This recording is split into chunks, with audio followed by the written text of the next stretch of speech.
Hello and welcome to Nightmare Tonight. My name is David Stockdale. I'll be your host. This is the second part of my unpacking of Fredric Jameson's Political Unconscious. If you haven't already, you're going to want to listen to the first one before you listen to this one. Tonight, I'll be going over Section 2, which largely discusses Northrop Frye's myth criticism in the context of Jameson's Political Unconscious.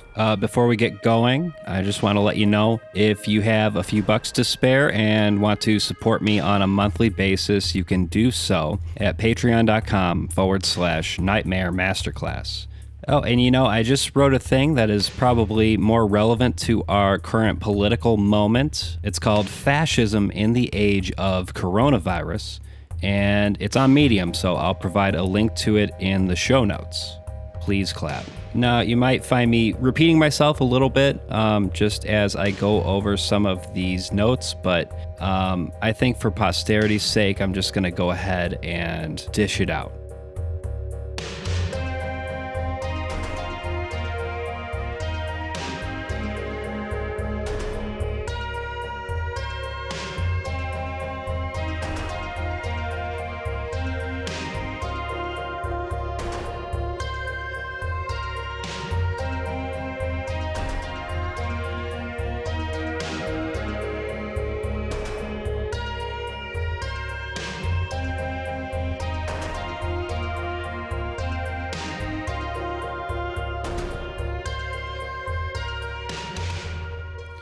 All right, so Jameson posits that criticism, which is oriented around the question, what does it mean, can be understood to perform an allegorical operation. The function of this operation is to rewrite the text in terms of some master code. Yet Jameson says all interpretation works this way. I've previously made the distinction between, for instance, allegorical and literal readings of the Bible, but you might notice that readings which purport to be literal are oftentimes the most obvious in terms of their ideological content. The Westboro Baptist Church comes to mind. Indeed, literal interpretations necessarily emphasize specific parts of the Bible and minimize or discount other parts. And in order to do that, you need to defer to some theoretical basis, some master code that tells you what to prioritize. So there's really no such thing as a non-allegorical reading. And Jameson would say there's no such thing as a non-theoretical practice. Every practice, including literary criticism, necessarily presupposes some theoretical base. Jameson would go on to say that the presuppositions by which a particular method of interpretation operates constitute in some way the ideology it's attempting to spread.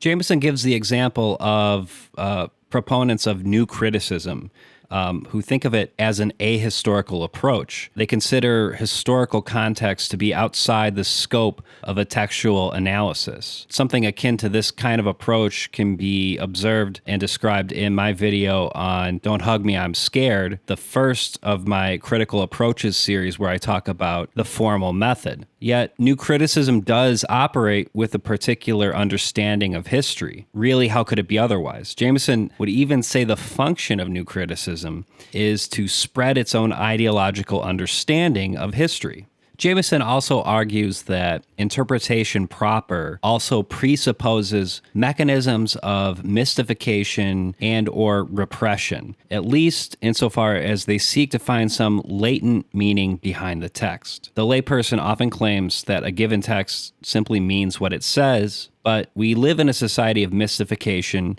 and information overload. If texts really were so transparent, no ideology would be possible, and we live in a society without domination. We very obviously don't live in such a world, and therefore Jameson thinks it does make sense to try and parse the ideology of, say, texts, works, media, whatever. Jameson also says that the psychoanalytic approach to textual interpretation might just be the first really new hermeneutic since the Middle Ages. In fact, Freud's influence is so strong that various terms and mechanisms in the Freudian model are routinely employed in completely unrelated systems. We can only really come to terms with psychoanalysis by understanding the historical conditions of its possibility. Recall Jameson's refrain, always historicize. This is what he's trying to do with psychoanalysis right here.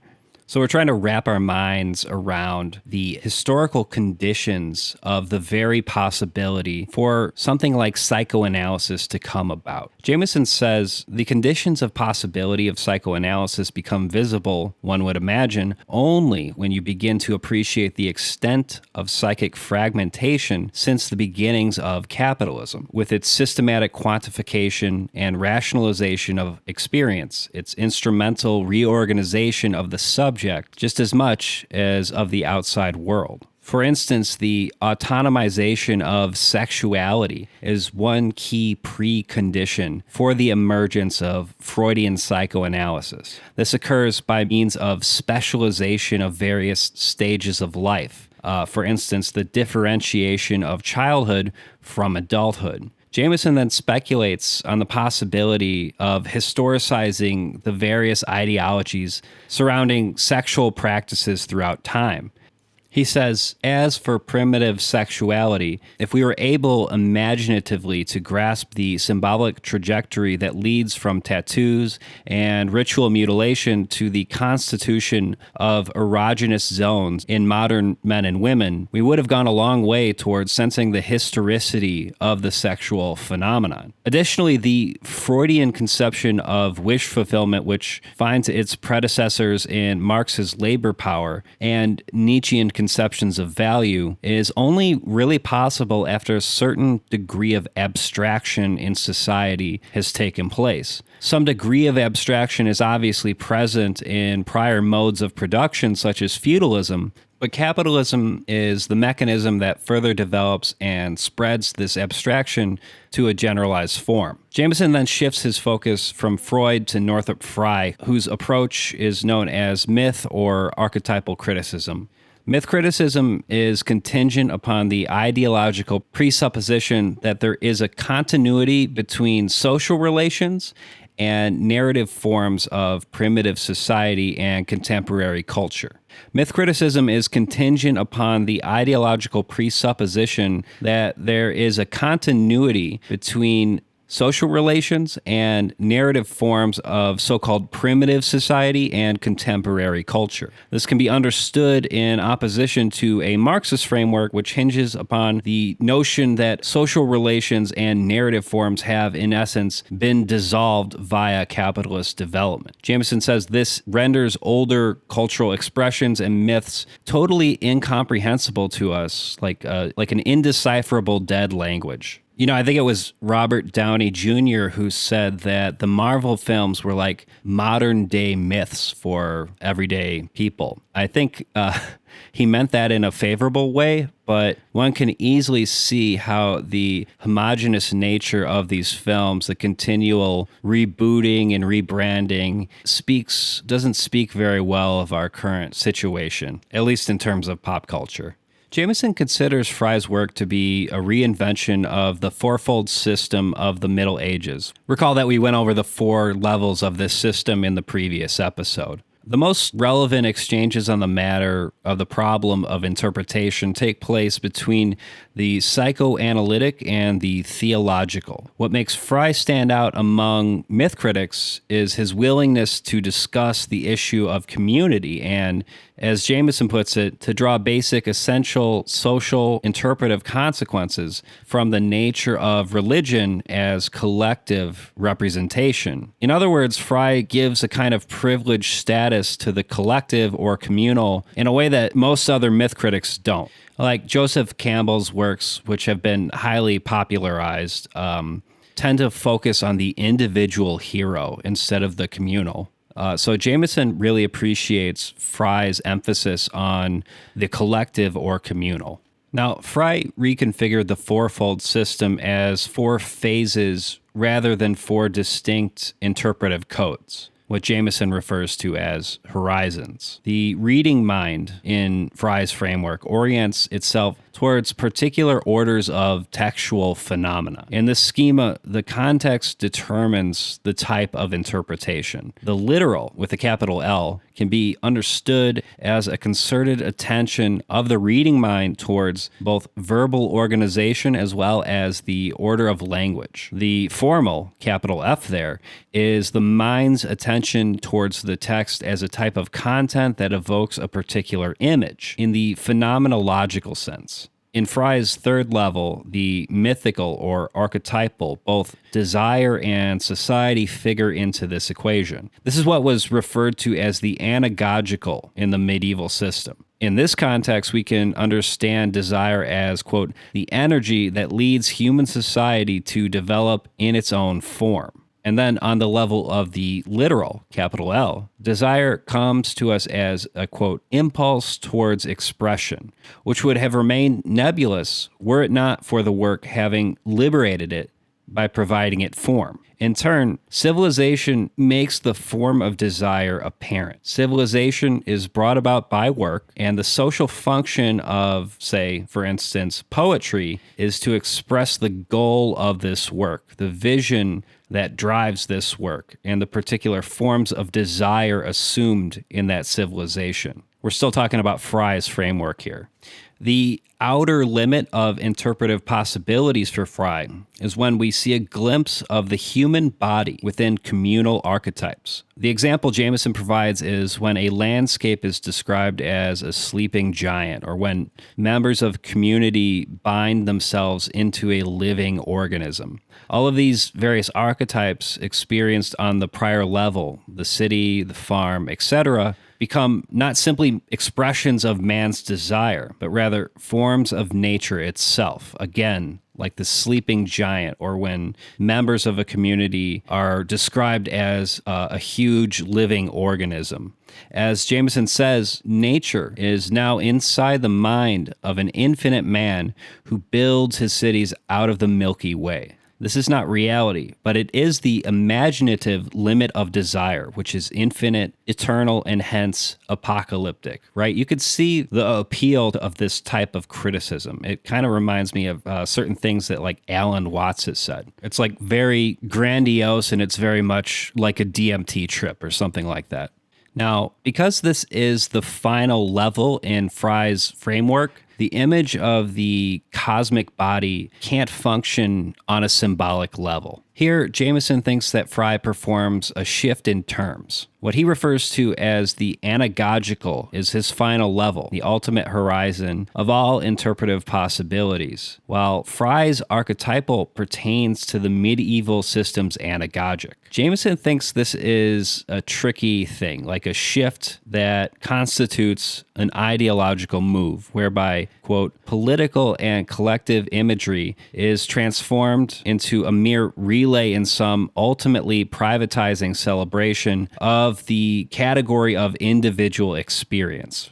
So the key word there being privatizing, that is something that a Marxist would not like, privatizing celebration of the individual experience.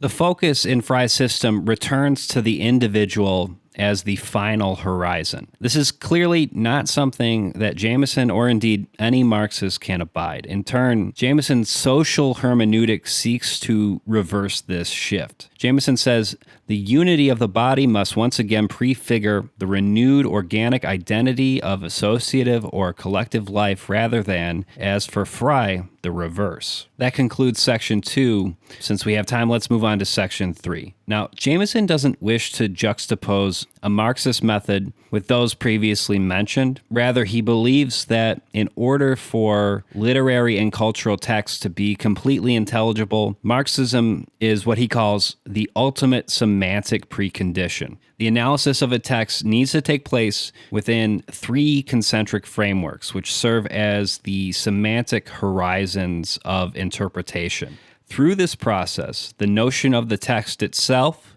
the object of our study will come to mean something different. So you could think of criticism here as a process that the text is passing through. Within the narrow confines of the first framework, the political, capital P, the text is simply the individual literary work in question, right? It could be a poem or a novel. The distinction between this perspective of the text and a formal explication, right, in which the formal view of the work is the text itself or the work itself, the difference between that view and Jameson's view is that the text, in this case, in the political level, is understood as a symbolic act. It's understood explicitly in symbolic terms.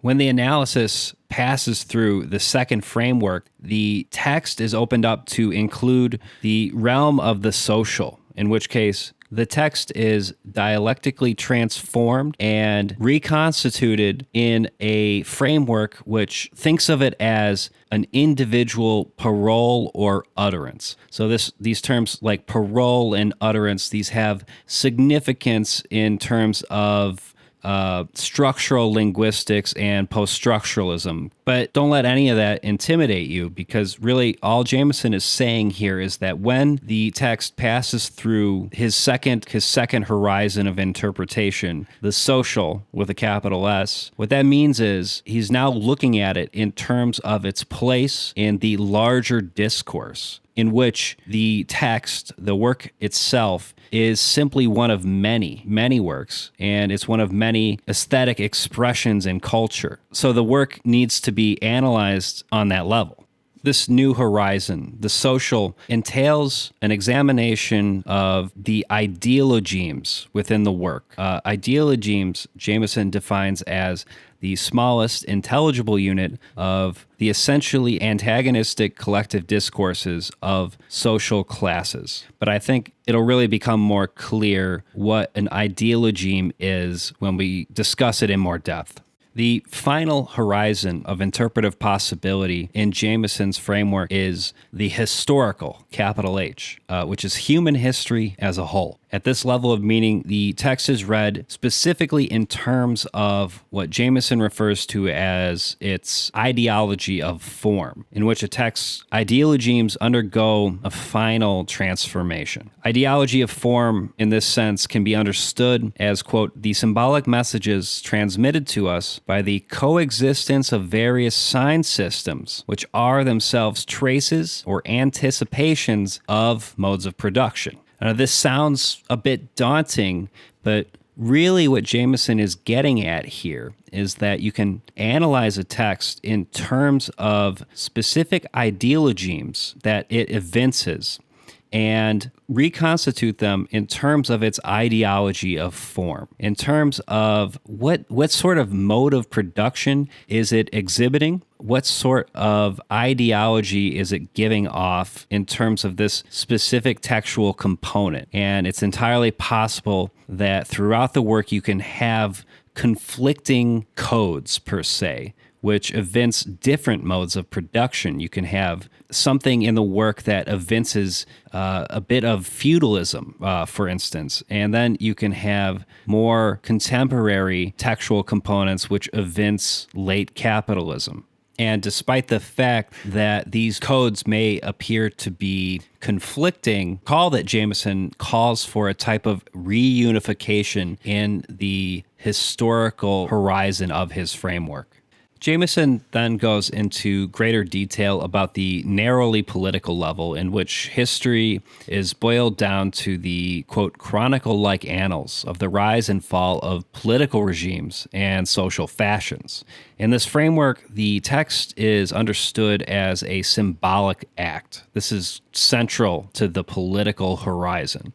At this level, the individual narrative is to be understood as the imaginary resolution of a real contradiction. Jameson says, our discovery of a text's symbolic efficacy must be oriented by a formal description which seeks to grasp it as a determinate structure of still properly formal contradictions. So you might say that certain, what Jameson would call formal contradictions exist within a text. For instance, in Disco Elysium, you have the capitalist coalition and you have Everard Clare and the Debardeurs Union. These different parties within the universe of Disco Elysium represent competing interests within the game itself. And we don't need to make any kind of larger extrapolation here in order to understand that these two entities within the work are at odds with one another.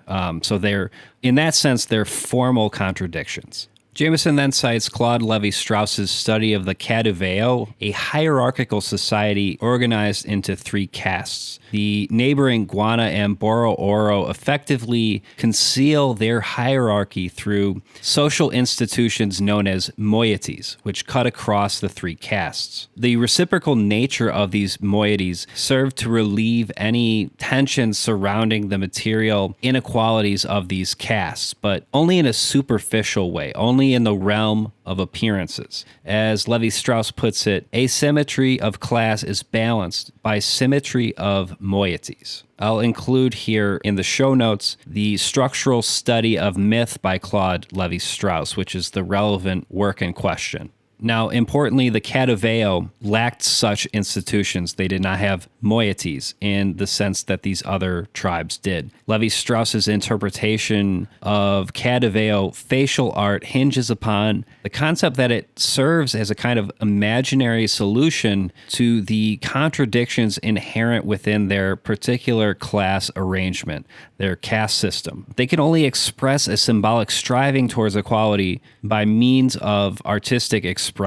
Jameson says, quote, "The visual text of Caduveo facial art constitutes a symbolic act whereby real social contradictions, insurmountable in their own terms, find a purely formal resolution in the aesthetic realm." So it is an imaginary resolution to a real societal contradiction. Jameson thinks ideology is not something that can simply inform symbolic production. Rather, the aesthetic act is itself manifestly ideological. So the function of art in this sense is to concoct imaginary, perhaps even fantastical solutions to the irreconcilable contradictions of class society. The social conceives of the individual text as an utterance. In other places, Jameson uses the term parole in a much broader class discourse. In order to pass into this phase, a sort of final account of operations at play in the first phase is necessary. We need to come to terms with the individual text as a symbolic act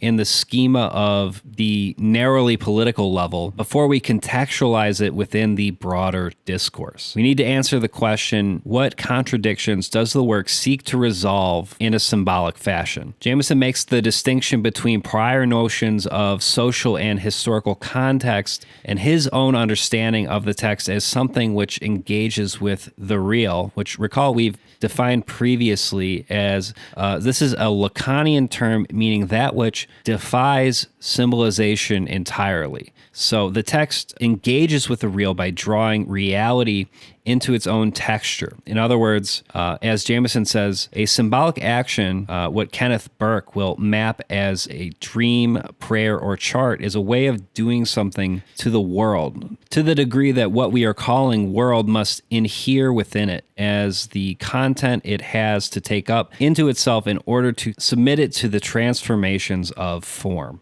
This reminds me of how the text in formal theory is described as an autonomous object of an aesthetic nature. Jameson says the work articulates its own situation and contextualizes it, thereby encouraging and perpetuating the illusion that the situation itself didn't exist before, that there is nothing but a text, that there was never any extra or contextual reality before the text itself generated it in the form of a mirage. Now, in history, in terms of Althusser's absent cause or Lacan's real, history is by definition not a text. It possesses a non-narrative and non-representational character, right? Like the idea is that you can't fully comprehend all of history in a coherent fashion. So in some sense, it defies symbolization. Yet history is inaccessible to us except by means of textual forms. Jameson says it can be approached only by way of prior recontextualization. Let's go into more detail about the social, the second level of Jameson's interpretive model. Jameson makes a distinction between Marxian class discourse, which is relational, and mainstream sociological discourse, in which various social stratas can be analyzed and understood on their own terms. In a Marxist sense, a given class can only really be understood in relation to its opposing class, like the capitalist class and the working class. He concludes that this type of class discourse necessitates the rewriting of a given text or cultural artifact in a dialogical fashion in the sense that Mikhail Bakhtin might espouse. If you want to learn more about Bakhtin, you can watch the second installment of my Critical Approaches series, in which I talk about Don't Hug Me, I'm Scared in relation to Bakhtin's notion of Carnival and the grotesque body. Essentially, what Bakhtin means by the dialogical is the sort of multitude of voices that exist within a text. Jameson adds, it will be necessary to add the qualification that the normal form of the dialogical is essentially an antagonistic one, and that the dialogue of class struggle is one in which two opposing discourses fight it out within the general unity of a shared code. At this level of analysis, it's necessary to recontextualize the individual text and think of it in terms of its role as a single utterance or parole in a much larger class discourse. Jameson begins to unpack the units of this dialogic system, what he conceives of as the ideologeme. He says the ideologeme is an amphibious formation whose essential structural characteristic may be described as its possibility to manifest itself either as a pseudo-idea, a concept or belief system, an abstract value, an opinion or prejudice, or as a proto-narrative, a kind of ultimate class fantasy about the collective characters, which are the classes in opposition. Note that such ideologemes in Disco Elysium are very easily discernible. We have moralism or ultra-liberalism. We have Krasmazov standing in as an analog for Karl Marx, and in turn, Mazov's scientific communism stands in for Marx and Engels' notion of scientific socialism. Jameson stresses that there are both conceptual and narrative dimensions of the ideologeme. As an example, he cites the concept of resentment. Now, resentment is Nietzschean in origin, used heavily in Nietzsche's Genealogy of Morals. Resentment is a psychological mechanism by which one places blame on an object, identifies it as like a source of malfeasance, and thereby generates an entire system of values that hinges upon said object. And if you want to give on the Genealogy of Morals a read, I'll include a link in the show notes. The particular translation I have uses the term resent or resentful instead of resentment. Now, the third and ultimate horizon of interpretation is that of the broad scope of history. Its organizing unity being the Marxian notion of a mode of production. This entails the mechanical progression of various stages, which Althusser has criticized under the heading of historicism. We talked about this in the first installment. This progression of stages might entail primitive communism, hierarchical kinship societies of the Neolithic age, the Asiatic mode of production, the master-slave system of Rome, feudalism, capitalism, and then, of course, communism. Each of these modes necessitates a specific mode of ideology. Jameson says, following the same order, these have generally been conceived as magic and mythical narrative, kinship, religion, or the sacred, Politics, according to the narrower category of citizenship in the ancient city-state, relations of personal domination, commodity reification, and presumably original and as of yet nowhere fully developed forms of collective or communal association. Right, so these are the various justifying ideologies of these different modes of production, at least according to the traditional notion of stages in historical development as described by Marx. Recall that Althusser doesn't agree with this framework. He doesn't think that history operates in a teleological fashion, as noted in the first episode. Now, there is a problem with the mode of production as a sort of organizing unity within a text. And that problem is there's a tension between the synchronic description of a given mode and the diachronic account of historical change. For simplicity's sake, I will just say here, like, we can understand synchronic as like a single point in time and diachronic as over time.